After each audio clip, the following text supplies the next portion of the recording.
وذكر فإن الذكرى تنفع المؤمنين وما خلقت الجن والإنس إلا ليعبدون ما أريد منهم من رزق وما أريد أن يطعمون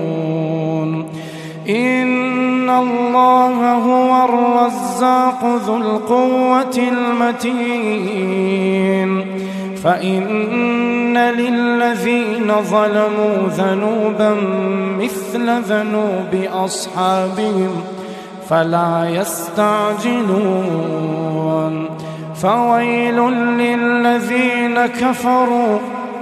فويل للذين كفروا من يومهم